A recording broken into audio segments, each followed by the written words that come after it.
আল্লাহ তাআলা বলেছেন আত্মহত্যা করবা না, হারাম। যে ব্যক্তি আত্মহত্যা করে তার জানাজা কোন আলেম তার জানাজা পড়াবে না। সামান্য সলিমুদ্দি কসিমুদ্দি জাতীয় কয়েকজন লোক যাবে, আর একটা মুয়াজ্জিন জানাজা পড়ায় কবরে ধুয়ে দেবে। বড় জানাজা হবে না, বড় আলেম জানাজা পড়াবে না, যেহেতু সে জাহান্নামে যাবে। আত্মহত্যাকারী কোথায় যাবে?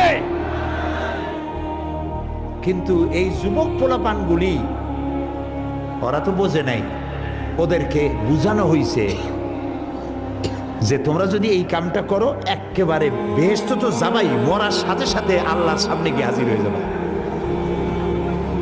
আপনারা ক্যারাম বোর্ড খেলা নিশ্চয়ই দেখেছেন অনেকে। আর ভাই কইতে লজ্জা কি, আমিও তো খেলছি ছোটবেলায় ক্যারাম বোর্ড খেলা। এটা কি কোনো গুনাহ নাকি? আমিও খেলছি। ক্যারাম বোর্ড খেলাটা কি? বোর্ডের উপরে কতগুলি এরকমের গুটি থাকে, একটা থাকে লাল, ঠিক না? এখন বোর্ডের উপরে এই গুটিটা আমি মারতেছি, সামনে আর একটা গুটি, কিন্তু সামনের গুটিটা আমার মূল টার্গেট না। এই গুটিকে ওটাকে হিট করবে, সে ধাক্কা খাইয়া মারবে লালটাকে, লালটা পড়ে যাবে পকেটে। কিন্তু যে লালটা পকেটে পড়লো ওই বেচারা জানলো না যে আসলে মূল ধাক্কাটা কে মারছিল।